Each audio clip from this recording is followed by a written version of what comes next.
जे आपले सर्व आर्थिक किंवा जे सर्व एक कामगिरी आहे ती आपल्याला मदत करत आहे, जे मानदेशी लोकांसाठी एक सर्वांगीण विकासासाठी मोलाचा विकास आणि आपल्याकडून जी भर होत आहे त्यासाठी सर्वांचं म्हणजे खूप खूप आणि महत्त्वाचं म्हणजे आज चैतन्य अकॅडमीचा 19वा वर्धापन दिन या निमित्ताने सर्वप्रथम अकॅडमीचे संस्थापक आणि मार्गदर्शक संग्राम खाडे आणि संदीप खाडे यांना खूप खूप शुभेच्छा देते।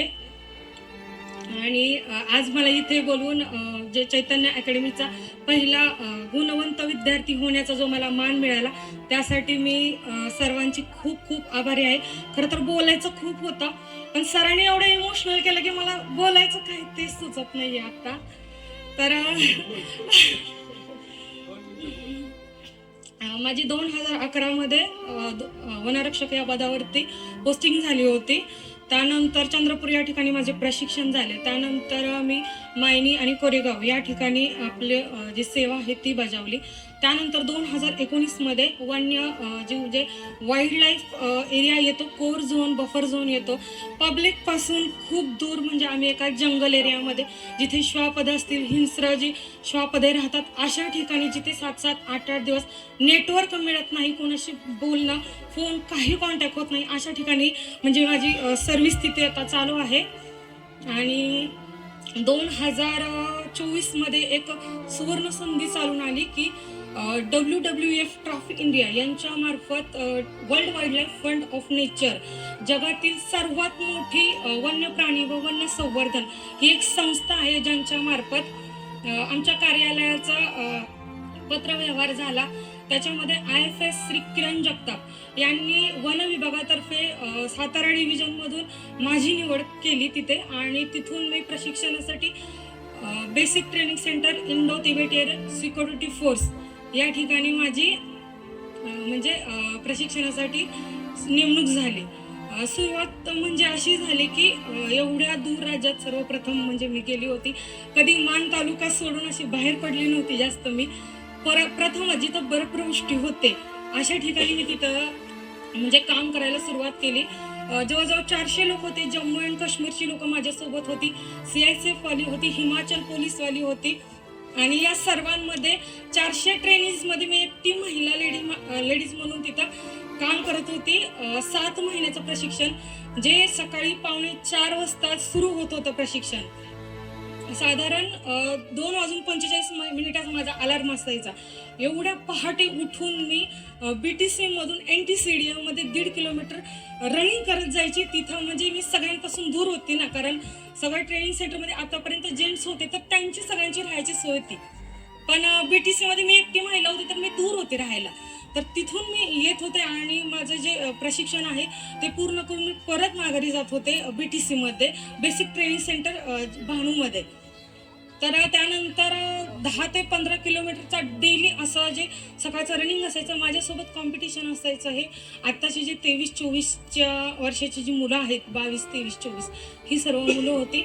एकटी महिला होती जी, मला 10 वर्षाचा मुलगा होता, आणि माझा म्हणजे फिजिकली प्रॉब्लेम झाला होता म्हणजे डिलिव्हरीच्या वेळेला, तर माझं सिझेरियन वगैरे झालेलं होतं। तर त्यामुळे त्यांच्याबरोबर रनिंगला मी टिकेल की नाही, कमी पडेल की काय, असं म्हणजे एवढं वाटलं की राजस्थानची लोक होती, म्हणजे आता स्टेटचं नाव घेते मी, तर ती लोक एवढ्या स्ट्रिक्ट ट्रेनिंग मधून परत निघून गेली तिथून की बाबा नाही होतंय हे ट्रेनिंग, एवढं हार्ड ट्रेनिंग, म्हणजे असं वाटलं की आपण पाय माघार घ्यावा, काय करावा, एवढा म्हणजे विचार मनामध्ये आला।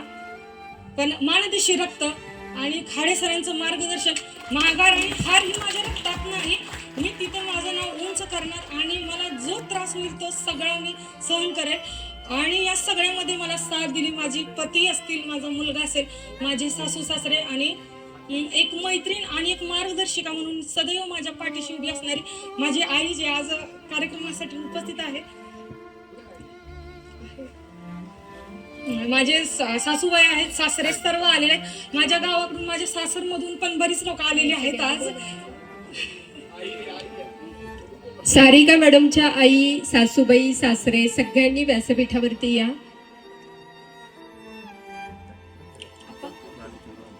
That's खावली गावातील जे कर्मचारी आहेत, आमले मामा झेडपी ऑफिसर आहेत, ते पण आज रिटायरमेंट झालेले आहेत, ते पण आलेले आहेत आज माझ्या कार्यक्रमासाठी.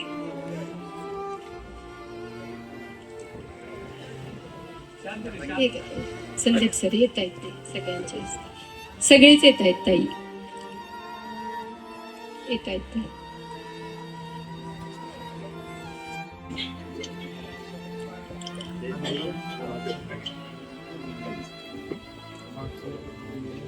सर्व परिवाराला अभिमान वाटावा असा हा अतिशय आनंदाचा आणि सोनेरी क्षण.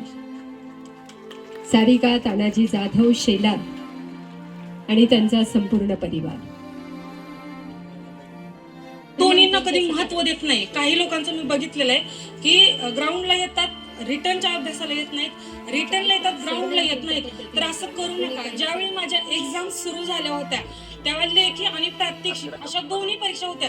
मुलं माझ्यापेक्षा टॉप होते. अरुणाचल प्रदेश, तेलंगणा, छत्तीसगड, मध्य प्रदेश, बिहार, राजस्थान, उत्तर प्रदेश, आंध्र प्रदेश सगळ्या राज्यांमधून टॉप मुलं होती. परंतु दोन्हीमध्ये त्यांनी टिकणं एवढं त्यांना अशक्य झालं. बिना पायात चप्पल नसली तरी पायाची सवय ही सरांनी लावली होती. पायात चप्पल जरी नसली ना तरी मी कुठं कधी थांबले नाही आणि म्हणजे रनिंग आणि जो स्ट्रॉंग पण आहे तो कधी कमी झाला नाही.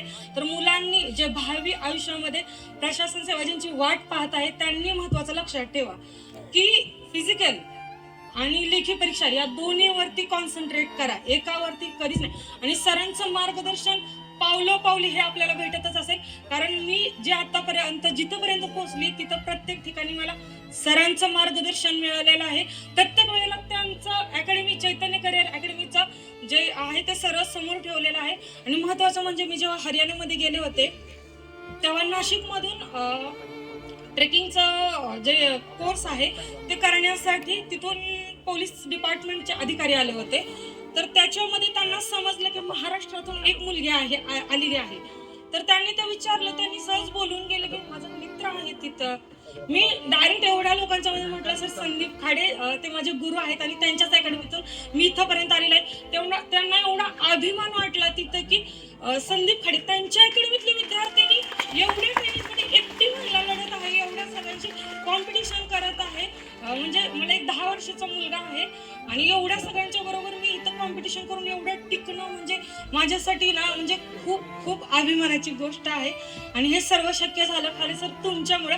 आणि मी तुमचं खूप खूप खूप ऋणी आहे. आणि आयुष्यभर आपल्या चैतन्य अकॅडमीचं जे नाव आहे आणि आपलं नाव आयुष्यभर उंचावत राहील, मान कायम शिखरावरती पोहोचत राहील, अशी मी कारकीर्द करत राहील अशी मी आशा वाटते. आणि माझं बोलणं थांबवते. चुकून काही बोलण्यात चूक झाली असेल तर प्लीज मला माफ कर, कारण माझं बीएड झालेलं नाही. मी फक्त रनिंग जंगलात पळणारी मुलगी आहे मी, त्याच्यामुळे. Okay, thank you. अशाच नवनवीन अपडेटसाठी आमच्या खबर गावाकडची या चॅनेलला सबस्क्राईब करा. आमचे व्हिडिओ लाईक करा आणि शेअर करा. धन्यवाद.